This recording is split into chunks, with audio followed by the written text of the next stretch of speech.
quiero que me acompañen a un texto bíblico. Quiero ser breve con ello. Vamos a estar compartiendo unas diapositivas que nos van a servir de guía, pero si puedes acompañarme con la Biblia, está en Mateo 21, verso 43. Mateo 21, verso 43. Vamos a leerlo en la Reina Valera 60, y son palabras de Jesús. Son palabras de Jesús y dice lo siguiente: por tanto os digo que el reino de Dios será quitado de vosotros y será dado a gente que produzca los frutos de él.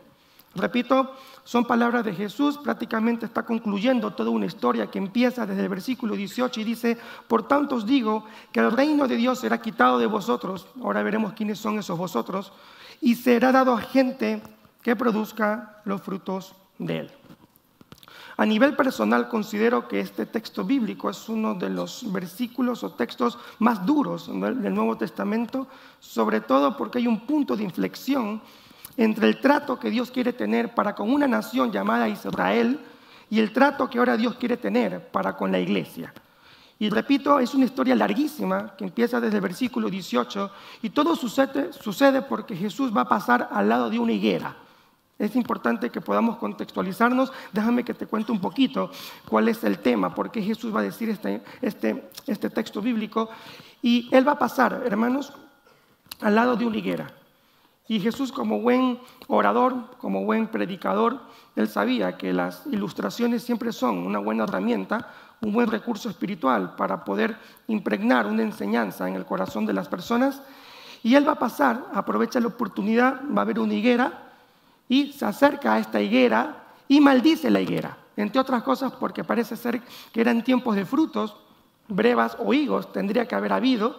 No ve frutos en esta higuera, ve solamente hojas y por lo tanto maldice la higuera y le dice a la higuera: nunca más nazca de ti frutos. Entonces se acercaron los principales sacerdotes y los ancianos del pueblo, no con la intención de poder saber, a ver qué me va a contar el maestro, a ver de qué manera su palabra puede traer alguna bendición para mi vida, sino que normalmente se acercaban con algún motivo para poder acusarlo, algún motivo también para poder condenarlo. Se acercan y le preguntan a estos sacerdotes y le dicen: ¿con qué autoridad haces estas cosas y quién te dio esta autoridad? Dicho de otra manera, ¿con qué autoridad maldices la higuera, Jesús, y de dónde proviene tu autoridad?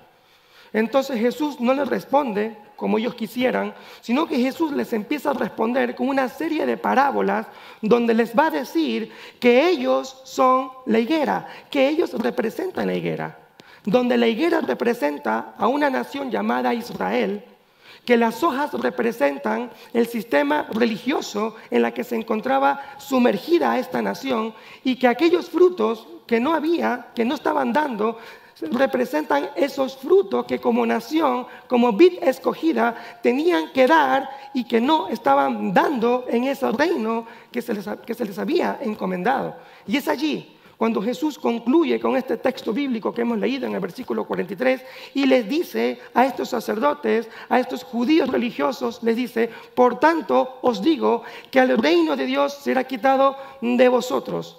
De ese judío religioso, de ese fariseo religioso, de esa nación que no estaba dando los frutos que tenía que dar, entonces el reino de Dios será quitado de vosotros y será dado a gente. ¿A qué gente le fue entregado ese reino de Dios? Hermanos, ese reino de Dios nos fue entregado a nosotros, a la iglesia. Ese reino de Dios fue quitado de un pueblo, de una nación, de una vid escogida que tenía que de alguna manera destellar la gloria de Dios. No estaba destellando ese reino. Las demás naciones veían cualquier cosa menos ese destello de la gloria de Dios, y es quitado ese reino y es entregado a la iglesia, pero no para que hagamos cualquier cosa con ese reino, porque hay un propósito que Jesús dice: ese reino es dado a la iglesia para, ahí está el propósito, en la palabra para, en esa preposición, para que produzca los frutos de él. Hay un reino que se nos fue dado no para que simplemente seamos meros espectadores de ese reino, no para tener una actitud pasiva ante ese reino, No simplemente para poder ser meros consumidores de ese reino, sino que en ese reino que nos fue encomendado hay una comisión, hay algo que se nos ha delegado. Y lo que está diciendo Jesús es que ese reino nos fue dado, ¿para qué? Para que produzcamos los frutos de Él. Dicho de otra manera, hay un reino que nos fue dado para que nosotros en ese reino seamos una iglesia, primero, productiva, segundo, fructífera. Se nos fue entregado, hermanos, ese reino, y productividad, hermanos, tiene que ver con lo que hacemos. Y ser fructíferos tiene que ver con algo que tenemos que ser, tiene que ver con lo que somos. Ese reino que nos fue encomendado, ese reino que nos fue dado, fue quitado de una nación que no dio los frutos, que no fue productiva, y fue dado a la iglesia para que nosotros en ese reino tengamos que hacer algo, pero también tenemos que hacer algo que Dios desea en cada uno de los creyentes que forman parte de una iglesia. Hermanos, productividad tiene que ver con lo que hacemos. Ser fructíferos tiene que ver con lo que somos. Lo uno tiene que ver con algo que tenemos que hacer en ese reino de Dios. Lo otro tiene que ver con una gestión interna que tiene que producirse en mi vida a causa del Evangelio. Es lo que Jesús está diciendo, es lo que Jesús estipuló en aquel momento y que sigue siendo vigente para nosotros hoy en día. Y quiero que podamos poner algunos ejemplos de quién es un creyente productivo. Porque si lo uno tiene que ver con lo que hacemos y lo otro con lo que somos, necesitamos poner un poquito la base acerca de quién es un creyente productivo. Permíteme que te deje algunos ejemplos. Un creyente productivo, hermanos, es una persona, es un creyente que ha entendido que tenemos que ser un canal de bendición, un instrumento, un vaso, un medio, un canal de bendición para otras personas. Un creyente productivo es aquel creyente que ha entendido que Dios nos ha dado dones, regalos, cualidades, virtudes, y que no nos la da solamente para que de alguna manera podamos beneficiarnos de estos dones y regalos, sino que también podamos ponerlos al servicio de las personas. Un creyente productivo es aquel que ha entendido lo que dice Pablo en 2 Corintios, en el capítulo 5, que a todos nosotros se nos ha encomendado y se nos ha dado, y hay un ministerio en común que se llama el ministerio de la reconciliación, y es algo que Dios así lo establece, y Pablo lo habla en la carta a los Corintios, en la segunda epístola, que se nos ha dado, y que todos tenemos el llamado en común de proclamar el ministerio de la reconciliación, que no es otra cosa, hermanos, que reconciliar al mundo con Dios. Estamos llamados como iglesia a reconciliar al mundo con Dios y no a Dios con el mundo.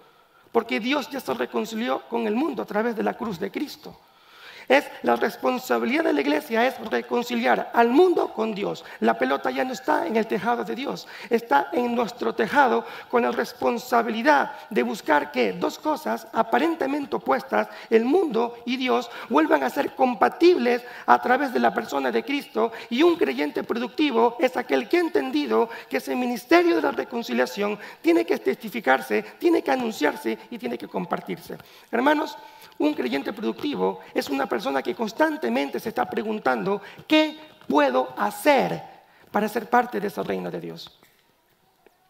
Y si productividad tiene que ver con lo que hacemos, ser fructífero tiene que ver con lo que somos, tiene que ver con una gestión interna, tiene que ver con aquel creyente que está dispuesto a reflejar el carácter de Cristo, que la gente nos pueda ver a nosotros y pueda ver a Jesús a través de nuestro estilo de vida.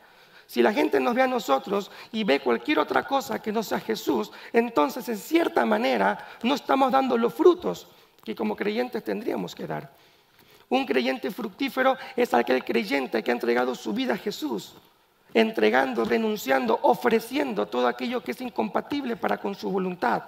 Es aquel creyente que está dispuesto a que Jesús pueda gestionar los cambios internos en su vida, en conducta, en comportamiento, en hábitos. Aquel que se está examinando y constantemente y detectando áreas de su vida que posiblemente necesiten ser restauradas delante de Dios. y que de alguna manera se está permitiendo ciertas cosas que no debería permitirse, que desagradan a Dios, pero aquel creyente fructífero es aquel creyente que detecta esas áreas y las entrega delante de Dios, para que Él pueda tratar, para que Él pueda labrar, para que Él pueda empezar a moldear mi vida, que de alguna manera yo empiece a dar esos frutos que tendría que dar. A mí me gusta como el apóstol Pedro en la primera carta, en el capítulo 2, él va a ilustrar al creyente como piedras vivas. Dice que nosotros tenemos que estar en las manos de Jesús como piedras vivas. Y allí en el original griego se refiere a piedras labradas, piedras tratadas, que en las manos de Jesús tenemos que ser como piedras labradas. Que de alguna manera el buen escultor empieza a darme la forma que Él desea en mi vida. Pero para que Él pueda darme la forma que Él desea y empezar a moldearme, yo necesito que Él empiece a dar esos golpes de cincel en mi vida, que muchas veces el creyente no está dispuesto a pasar por ello, porque esos golpes de cincel significan renuncia, entrega, negación. Como bien dijo Jesús, el que quiere venir en pos de mí, niéguese a sí mismo, y a veces no tenemos la disposición de poder ser tratados por el Señor, del que Él empieza a quitar de mi vida aquellas cosas, aquellas inconsistencias, aquellos malos hábitos que posiblemente me estoy permitiendo, pero aquel creyente fructífero es aquel creyente que sí se deja moldear por el buen escultor que es Jesús. Él empieza a dar esos golpes de cincel para darme la forma que Él desea y que yo pueda encajar perfectamente dentro de su voluntad. Hermanos, un creyente fructífero se lo reconoce por su relación con Jesús, donde Él ancla su vida en la confianza, en la fidelidad, en el compromiso, en la constancia, en busca de la presencia de Jesús. Un creyente fructífero, hermanos, se lo reconoce porque desprecia los métodos del mundo.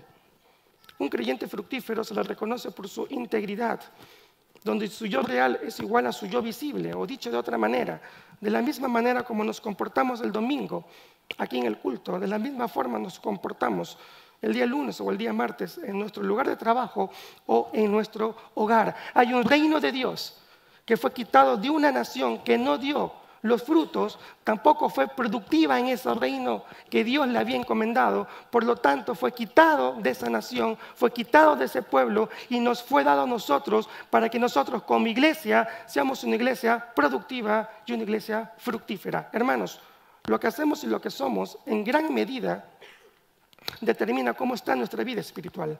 Y ese es el título del mensaje de esta mañana. Lo que hacemos y lo que somos determinará en qué punto de nuestra vida espiritual nos encontramos. ¿Cómo estamos delante de Jesús? Y la pregunta que uno se hace es la siguiente: bueno, Eduardo, ¿y cómo lo hacemos? Está muy bien lo que comentas, está muy bien que tenemos que hacer algo y que tenemos que hacer, está muy bien lo que nos comentas, pero ¿de qué manera esto lo puedo llevar a la aplicación? Y déjame decirte que hoy estamos hablando de grupos de hogar, estamos hablando en clave grupos de hogar. Y creo y considero, sobre todo porque es bíblico, de que los grupos de hogar es un buen lugar, es un buen sitio, es una buena plataforma, es un buen recurso espiritual de la cual podemos valernos, de la cual puedo yo aportarme a través de ella, puedo yo tomarlo en mi vida, ese recurso, y a través de ese grupo y de ese recurso espiritual poder desarrollar ciertos principios espirituales, que a lo largo de esta mañana hemos estado hablando de algunos, pero podemos desarrollar ciertos principios que cuando yo soy capaz de poder experimentarlos, de poder trabajarlos, pero sobre todo de poder aplicarlos en mi vida, entonces vamos a poder ser una iglesia productiva y fructífera y en cualquier caso ser parte de esa visión que Jesús dejó en aquella higuera. Déjame que te deje 5 principios espirituales que podemos desarrollar en un grupo de hogar. 5 principios que podemos desarrollar y que apuntan a esa visión que Jesús nos dejó.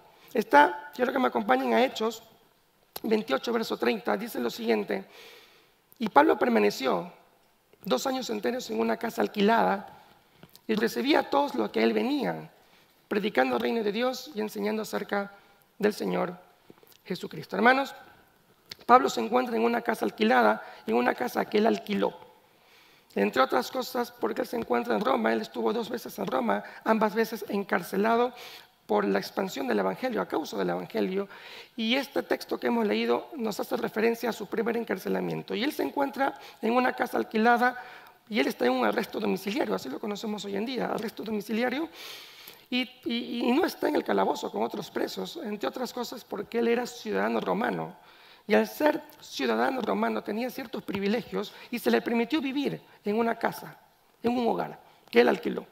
Ahora, Pablo aprovecha esta oportunidad, un entorno hostil, porque no es fácil estar en un arresto domiciliario.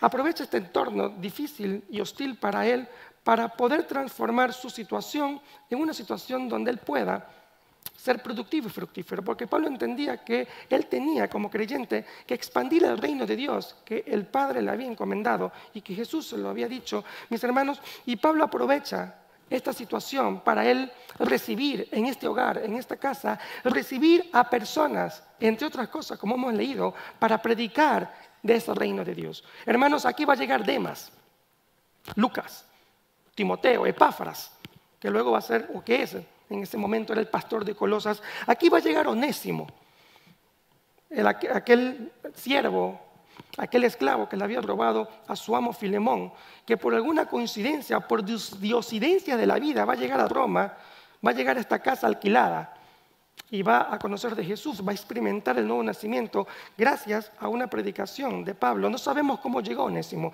Él sale huyendo de la zona de Macedonia y va a llegar a Roma y va a llegar a esta casa alquilada. Yo no sé cómo llegó. La Biblia no nos dice, no nos registra, hermanos, cómo Onésimo llegó a esta casa alquilada, pero me atrevo, hermanos, me atrevo a creer de que por sus propios medios no pudo haber llegado.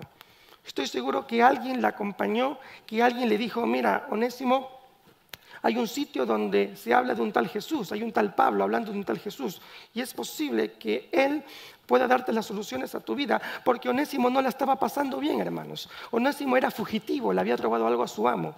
Y en aquellos tiempos, ser fugitivo, en el mejor de los casos, si te pillaban, en el mejor de los casos, te obligaban a trabajos forzosos. Y en el peor de los casos, la ley romana avalaba que podía ser crucificado. Por lo tanto, no creo que Onésimo hubiese ido por las calles de Roma cantando y danzando. Estoy seguro que estaba compungido. Y alguien se acercó, alguien decidió fortalecer la vida de este hombre y le dijo, ven, te voy a llevar a esta casa, a este hogar, donde se predica de un tal Jesús. Y es aquí, hermanos, en esta casa, en este grupo de hogar, donde Pablo utilizó su situación hostil para convertirla en un momento idóneo y una circunstancia favorable para poder expandir el reino de Dios. Y es aquí donde Onésimo, hermanos, como bien dice Pablo en Filemón capítulo 1, este hombre que era inútil, ahora se ha convertido para mí, también para ti, Filemón, en un hombre útil. Por lo tanto, recíbelo. Hermanos, y todo gracias a que este hombre conoció y experimentó el nuevo nacimiento, gracias a que Pablo en una casa, en un hogar, estaba predicando la palabra de Dios. Hermanos, los grupos de hogar, las casas, son una buena herramienta, un buen recurso espiritual, un buen sitio, un buen lugar donde podemos conocer de Jesús, donde podemos hablar de Jesús, donde podemos predicar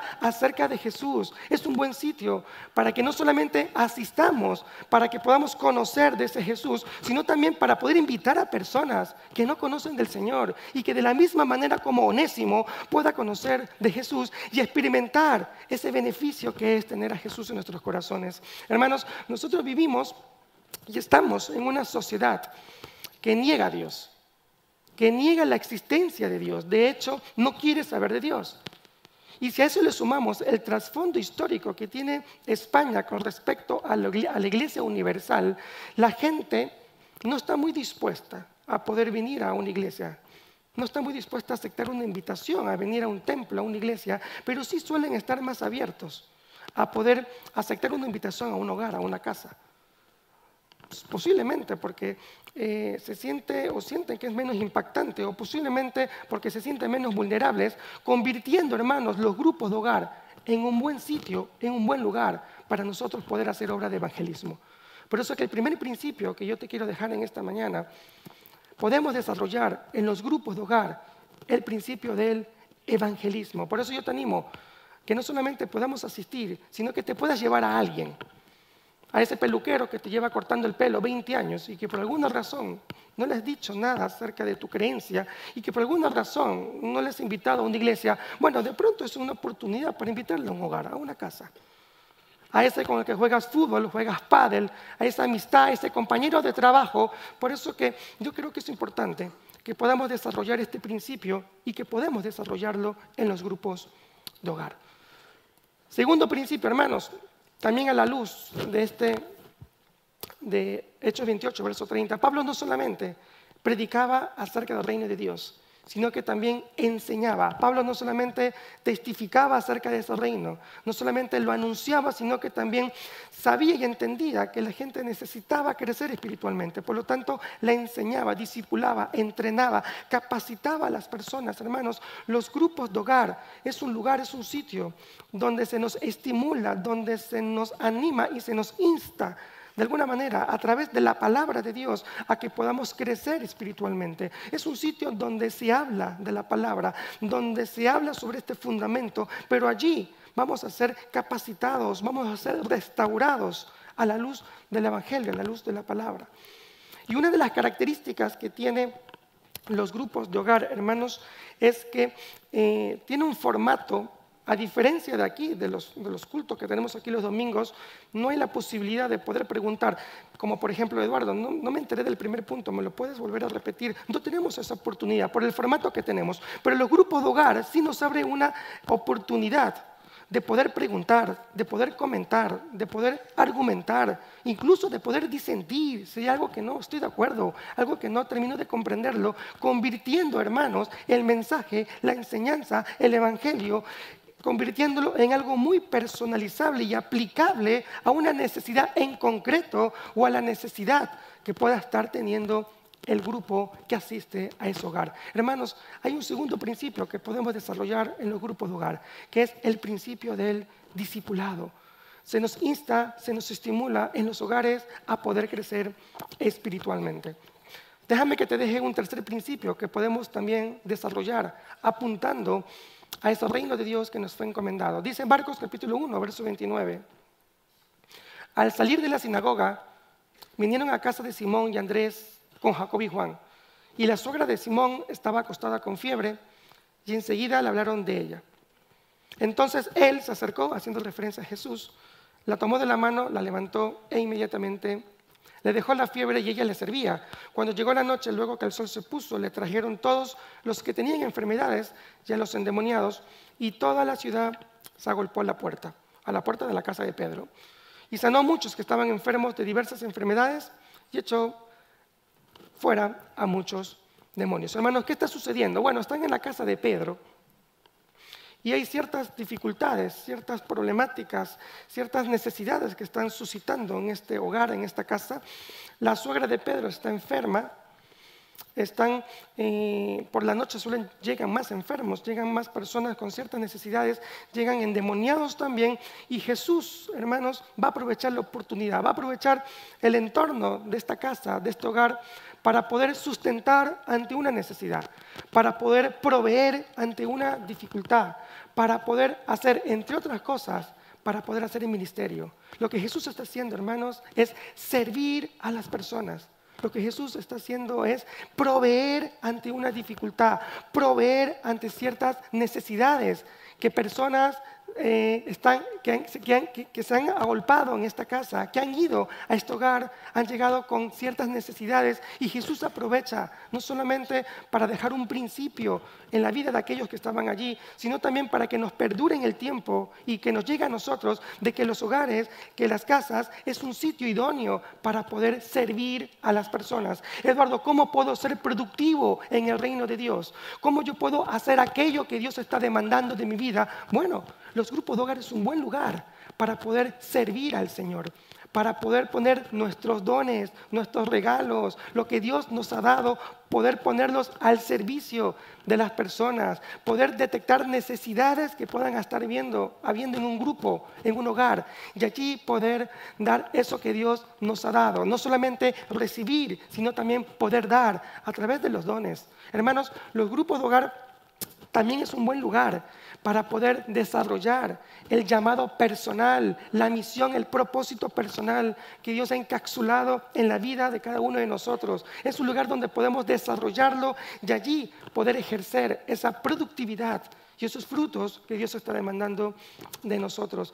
Y sobre todo, hermanos, una de las características que tienen los grupos de hogar es que nos abre un abanico de oportunidades para poder servir al Señor.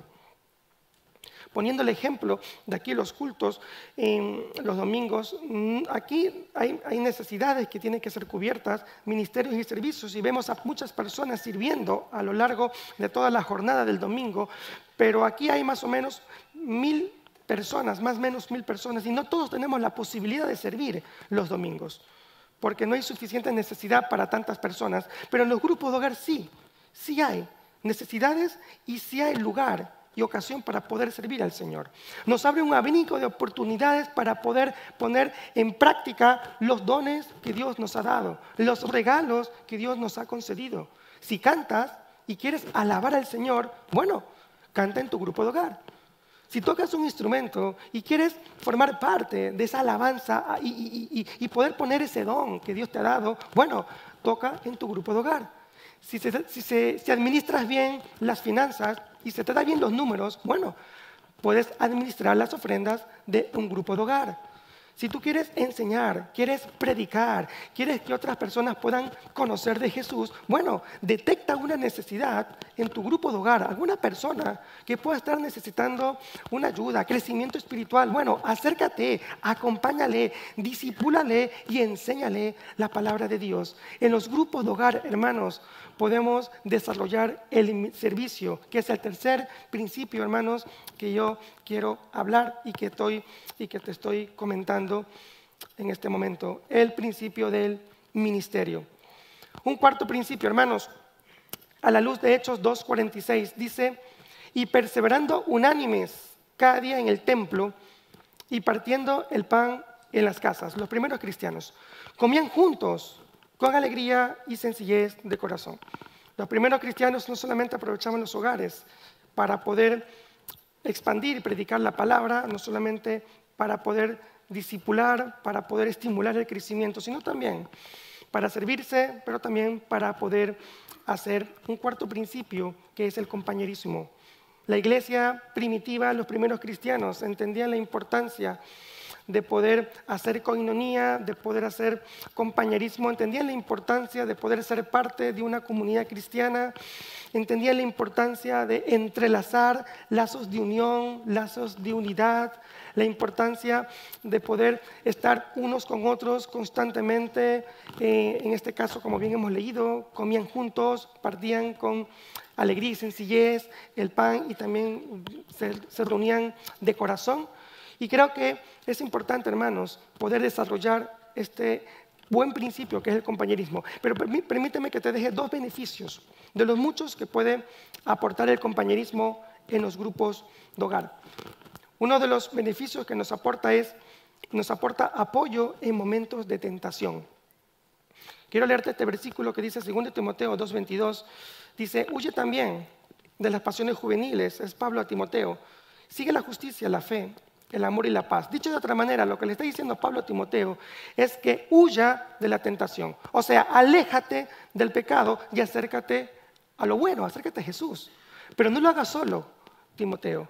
Dice: hazlo con los de corazón limpio que invocan al Señor. Lo que le está diciendo Pablo a Timoteo es que en el momento que él se vea en momentos de tentación, en momentos de tirar la toalla, dice: no vayas. No intentes hacerlo como llanero solitario. Busca ayuda, apóyate en personas que te puedan ayudar, que te puedan sustentar, que te puedan fortalecer en algún momento de tentación. Hermanos, los grupos de hogar, esto me aporta. No solamente conocemos personas, no solamente conocemos a otros que tienen nuestras mismas necesidades y compartimos las dificultades y la manera como Dios trata nuestra vida y hacemos esa coinonía, hacemos también ese compañerismo, sino también vas a encontrarte personas que te van a apoyar en momentos de tentación, van a estar preocupándose por ti, llamándote, animándote, alentándote. diciéndote que tú puedes permanecerte firme en las cosas del Señor, alentándote con una palabra de parte de Dios, consolándote con el mismo consuelo con el que hemos sido consolados por el Padre de consolación. Vamos a encontrar apoyo en momentos de tentación, pero también vamos a encontrar apoyo o lo que me aporta el compañerismo es fortaleza espiritual. Me aporta fortaleza espiritual. Hermanos, nadie está exento de vivir tiempos de dificultad. Nadie está exento de vivir hostilidades, oposiciones, distinto tipo de problemáticas. De hecho, una llamada telefónica nos puede cambiar la vida en cualquier momento. Y los tiempos de invierno llegan y viene el dolor y viene la tristeza, pero cuando estamos en una comunidad cristiana, cuando estamos en esa coinonía y estamos compartiendo con otros hermanos que tienen mis mismas luchas, mis mismas debilidades, mis mismas problemáticas, pero también tienen un mismo sentir, que están buscando crecer, avanzar y de alguna manera poder anclar su vida en el Señor, vamos a encontrar personas, hermanos, que nos van a estar apoyando en fortaleza espiritual. Personas que van a estar orando, personas que van a estar pendientes de nosotros con una palabra, con ánimo en momentos duros, en momentos difíciles. Yo creo que si tuviera la oportunidad de preguntar cuántas personas en ciertos momentos duros y difíciles encontraron apoyo en personas que estuvieron orando, yo creo que llenaríamos el púlpito de testimonios y de personas que se vieron fortalecidos gracias a que se levantaron otros para orar, para poder sustentar ante una dificultad. Cuarto principio, hermanos, que apuntan a ese reino de Dios que nos fue encomendado, el principio del compañerismo. Y último, a la luz de Hechos 12:12 dice, y habiendo considerado esto, llegó a casa de María, la madre de Juan, el que tenía por sobrenombre Marcos, donde muchos estaban reunidos. ¿Dónde se encontraban? Estaban orando los primeros cristianos. No sé cuántos eran. No sé cuántos habían en esta casa, que era la casa de María, pero allí estaban orando. En este caso en particular, por la liberación de Pedro, que se encontraba en la cárcel. Hermanos, a esto le llamamos adoración. Quinto principio que podemos desarrollar en un grupo de hogar. El principio de la adoración, que no es otra cosa que buscar la presencia de Jesús, que no es otra cosa que buscar el rostro de Jesús, convirtiendo, hermanos, los grupos de hogar en antorchas y en altares que se levantan entre semana buscando esa presencia para que a través del rostro de Jesús y de la cruz de Cristo nosotros podamos ser transformados a la luz del Evangelio. Hermanos, quinto principio, la adoración. Hermanos, son principios que no digo que sean los únicos.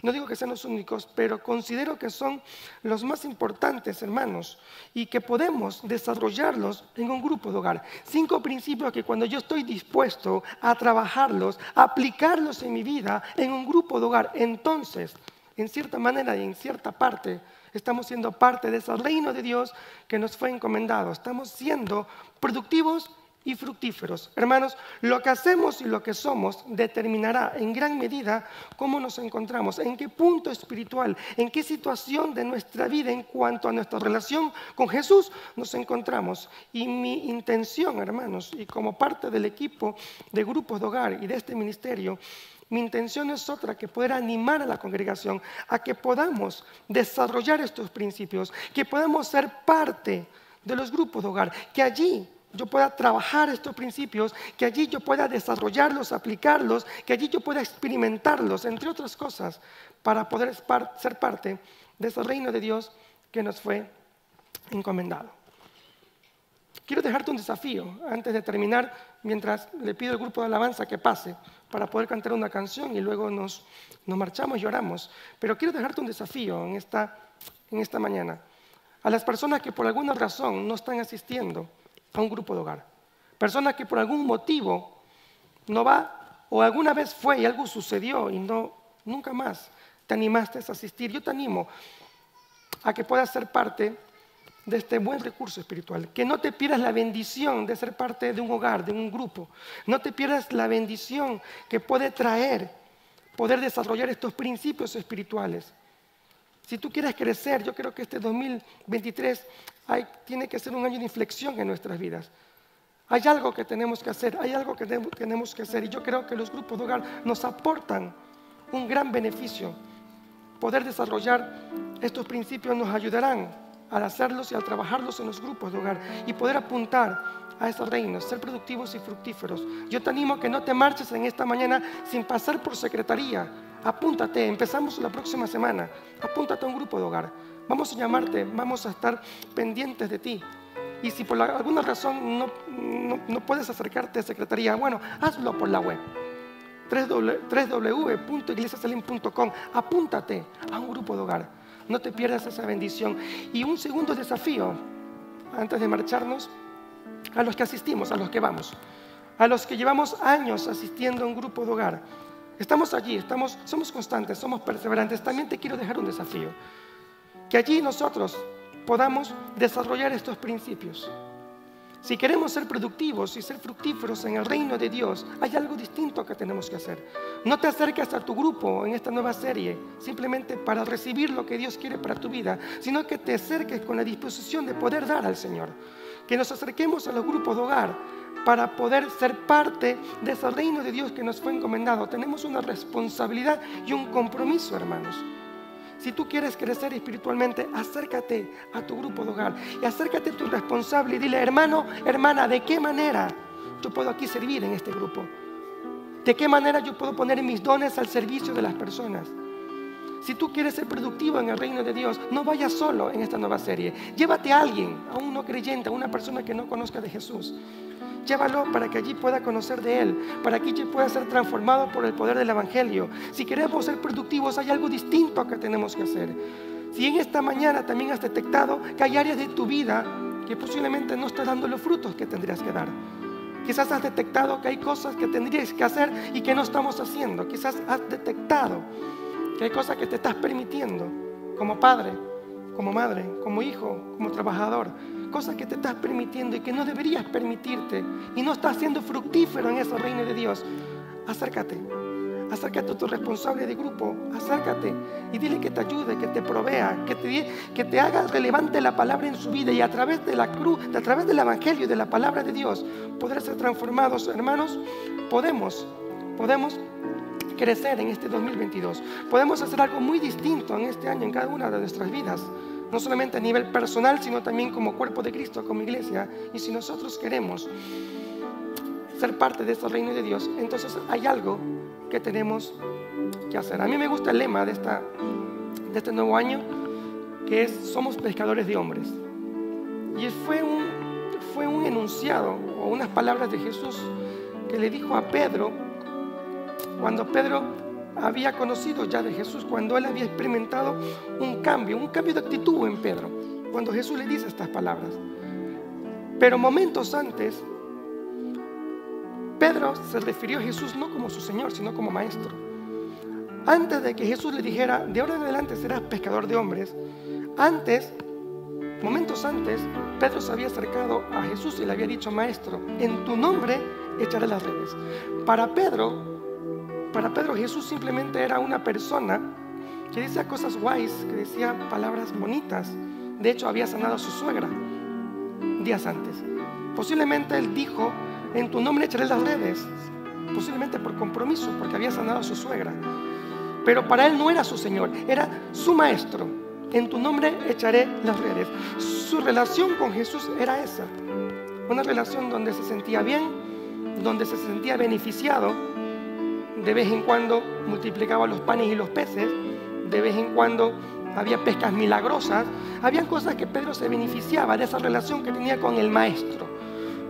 Pero cuando él echa las redes, resulta y acontece, hermanos, que él ve un milagro y reconoce en ese milagro a Jesús. Reconoce que Él es el Hijo de Dios, que Él es el Mesías esperado. Y es allí, hermanos, cuando hay algo que pasa en el corazón de Pedro, hay algo que se transforma, hay un punto de inflexión en su vida. Es en ese momento cuando él experimenta el nuevo nacimiento y su relación con Jesús ya no es Maestro, ahora es Señor. Pasa a ser su Señor. Y es allí cuando Jesús le dice: de ahora en adelante serás pescador de hombres. Hermanos, si queremos que este año 2023 sea un año distinto, Jesús no tiene que ser nuestro Maestro. No podemos acercarnos a Jesús para ver de qué manera Él puede aportar algo a mi vida, a ver qué puedo sacar de provecho. sino que puedas, Jesús, ahora convertirse en nuestro Señor. Decir que Jesús es nuestro Señor significa que Él ocupa el primer lugar en mi vida, que Él ocupa el mejor sitio en mi vida, que Él es parte de la ecuación de mi vida, que Él está allí siempre en mis decisiones, que el Señor es el que gobierna mi vida en todo momento. Y eso es lo que yo deseo para la congregación, y es lo que deseamos con mi iglesia, que en este 2023 Jesús ya no sea nuestro maestro, que no tengamos una relación a la distancia, una relación de compromiso como lo tuvo a Pedro en su momento, sino que podamos tener una relación de intimidad, una relación donde ahora podamos experimentarlo día a día, en cada sitio y en cada lugar donde Dios nos pone, en todo momento y en todo lugar, hermanos. Es el deseo de mi corazón, y te animo una vez más que no te pierdas. Toma todos los recursos espirituales que nos provee el Señor. Apropiate de los recursos, de todos los que como iglesia nosotros hacemos, es para que podamos crecer espiritualmente. Te animo a que puedas tomar los grupos de hogar como un sitio, como una plataforma, como un lugar, como un recurso espiritual, donde allí poder desarrollar estos principios espirituales y, entre otras cosas, poder ser parte de ese reino de Dios que nos fue encomendado. Hermanos, lo que hacemos y lo que somos determinará en gran medida en qué punto espiritual nos encontramos. Lo que hacemos y lo que somos determinará cómo está nuestra vida espiritual hoy en día. Te animo a que podamos ser parte de los grupos de hogar. Amén. ¿Cuántos se animan esta mañana a asistir a un grupo de hogar? ¿Sí? Amén. Damos gracias a Dios. Vamos a orar. ¿Sí? Vamos a orar. Invito a la congregación que se ponga de pie. Oramos, cantamos una canción al Señor. Luego nos despedimos. Señor Jesús, te damos gracias, Padre, por este tiempo en el que hemos podido acercarnos a tu palabra. Gracias, Señor Dios, por lo que tienes para nosotros. Estamos convencidos, Señor Dios, que quieres trabajar en nuestras vidas, que de alguna manera quieres estimularnos, afectarnos con tu palabra. Ayúdanos a poder ser sensibles a tu voz, a poder ser sensibles a tu palabra. Que tu palabra no solamente quede en algo bonito, en un buen conocimiento, sino que de alguna manera podamos entenderla, que podamos marcharnos en esta mañana reflexionando acerca de lo que tú nos has hablado, que de alguna manera pueda afectar nuestros corazones y poder aplicarla en nuestras vidas. De nada sirve, Señor Dios, si simplemente tomo tu palabra como un buen conocimiento que adquiero. Queremos, Señor Dios, aplicarla, queremos trabajarla. Deseamos, Señor Dios, que sigas moldeando nuestros corazones. Ayúdanos a apropiarnos de los buenos recursos espirituales que tú nos provees a nosotros como iglesia. Ayúdanos, Señor Dios, a poder apartar un día más a la semana, a apropiarnos y también de alguna manera valernos de este buen recurso espiritual llamado grupo de hogar, y que allí yo pueda acercarme no solamente para poder crecer espiritualmente, sino también para que allí yo pueda dar todo aquello que tú quieres que yo dé, para que allí también yo pueda experimentar crecimiento espiritual, para que allí nosotros como iglesia podamos ser productivos y fructíferos. Te damos gracias, Señor Dios, por los que has hablado en nuestro corazón, en el nombre del Padre, del Hijo, del Espíritu Santo. Amén.